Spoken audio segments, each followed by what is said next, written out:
Et on commence ce journal avec les audiences du week-end. Quels sont les chiffres à retenir du week-end? Eh bien, concernant les films du dimanche soir, tout d'abord, Le Grand Bain sur France 2 a fait mieux que Fast and Furious 9. 2 800 000 personnes ont regardé Philippe Catherine nager, tandis que 2 200 000 téléspectateurs ont réussi à supporter le 9e volet de la saga sur TF1. Samedi, les enfants de la télé sur France 2 ont fait mieux que le jeu d'Arthur. 10 sur 10, combien tu te mets? 1,8 million contre 1,6 million. Et pendant ce temps-là, vous en parliez, Thomas, la finale des traîtres sur M6 n'a pas très bien marché. 1 200 000 téléspectateurs, entre 7 et 8% de part de marché. Resté pour leader malgré la tout finale sur les femmes responsables des achats de moins de 50 ans. Voilà, c'est une compensation pour M6. Consolation vendredi, bon score pour TF1 et Mask Singer, 3 millions 17,5% du public, mais en face, Capitaine Marlowe a encore fait un carton avec près de 5 millions de téléspectateurs.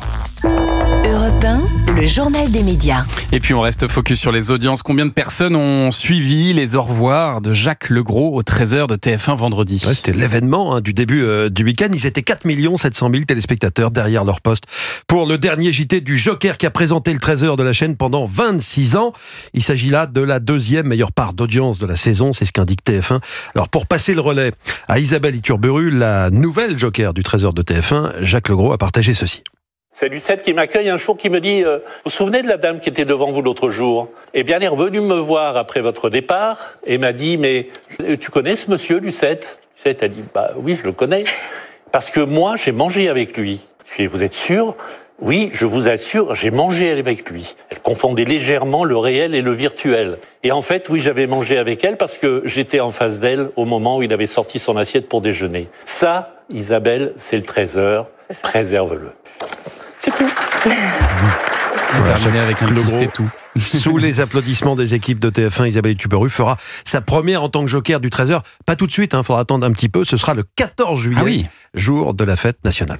Et puis alors toujours sur TF1, c'est Michael Mittelstadt qui devrait incarner Philippe Nicolic dans le téléfilm que la chaîne va consacrer au leader des To Be Free.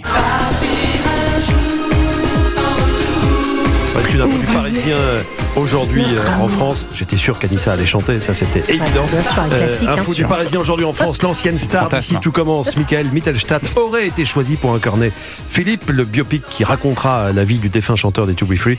Toujours selon nos confrères, l'actrice Sarah Mortensen, vue dans la série Astrid et Raphaël notamment, jugera quant à elle le rôle de Valérie Bourdin, l'épouse de Philippe Nicolic. Le tournage devrait commencer à la fin du mois. Puis c'est pas le seul projet en cours concernant les To Be Free, puisque Prime Video prépare une série sur l'histoire du groupe. Je rappelle que le tube Parti un jour qu'on vient d'entendre fêtera ses 30 ans.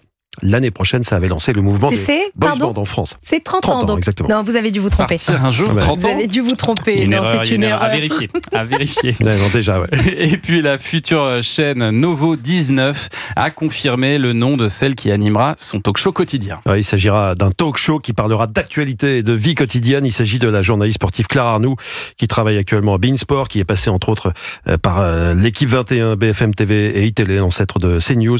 C'est donc le premier visage connu de Novo 19, la chaîne que va lancer le groupe Ouest France et qui sera disponible sur la TNT à partir du 1er septembre. Et puis en parlant de talk-show, plusieurs informations ont commencé à fuiter concernant la future émission présentée par Cyril Hanouna sur W9. Selon les informations de plusieurs médias, plusieurs sites médias dont CG Scoop et Jean-Marc-Morandini.com, l'émission devrait s'appeler Tout beau, tout neuf. Vous avez le jeu de mots ? Le chiffre 9 de W9. Bien vu, Anissa. On l'a. Les chroniqueurs seront assis autour d'une table en forme de W. Contrairement à TPMP sur C8, le public. Contrairement à TPMP sur C8, c'était soit 9, soit W. Pour la table, ils ont choisi le W. Le public ne sera pas assis dans des gradins classiques. Il y aura un décor en forme d'arène. Tout beau, tout neuf sera une quotidienne de 18h à 21h, à peu près les mêmes horaires que TPMP. Ce TPMP, très bien. Et puis alors, l'avocat Gilles William Goldnadel saisit l'Arcom après le passage de Thierry Ardisson dans l'émission Quelle époque? C'était sur France 2 ce week-end. Samedi soir, l'animateur a comparé Gaza à Auschwitz sur le plateau de Léa Salamé. Une comparaison qui a notamment fait réagir l'avocat Gilles William Goldnadel. Thierry Ardisson vient d'adresser un communiqué dans lequel il demande à ses amis juifs de lui pardonner. Je constate cependant que sur le plateau de France 2, Léa Salamé n'a pas récusé cette comparaison immonde. Une fois de plus, je constate que l'audiovisuel se fait le principal instrument de l'audiovisuel public se fait le principal instrument de la détestation d'Israël et le fabricant de l'antisémitisme, raison pourquoi j'ai décidé de saisir l'Arcom. Fin de citation de Gilles William Goldnadel.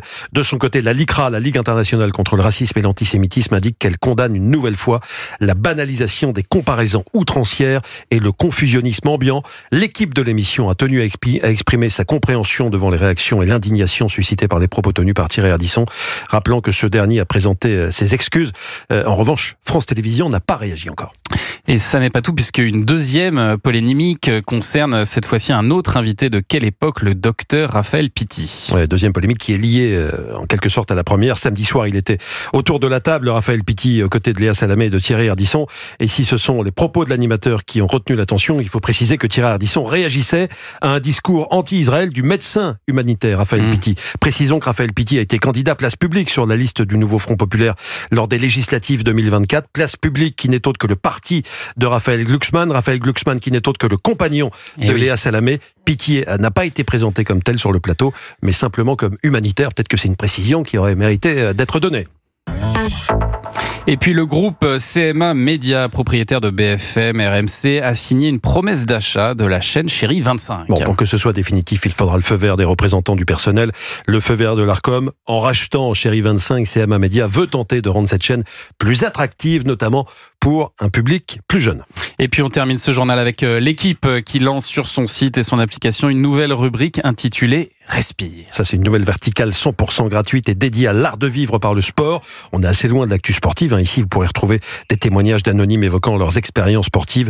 Géraldine Catalano, rédactrice en chef de cette nouvelle rubrique, qui vient confirmer que la marque L'Équipe cherche à se diversifier. Nous allons nous intéresser à la façon de courir en negative split, à toutes les astuces pour adopter cette technique de course qui permet de finir mieux qu'on a commencé. On essaie de savoir pourquoi le costard, le costume, est en voie de disparition sur les bancs de touche du football européen. On essaie de savoir aussi pourquoi les lunettes de vue ont révolutionné le monde de la natation. Et dans le cadre des témoignages, on part à la rencontre d'un jeune Italien qui s'est fait manger la jambe par un requin blanc en Australie et qui s'est reconstruit par le sport.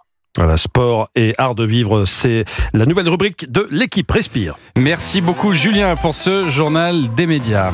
Et Culture Média continue.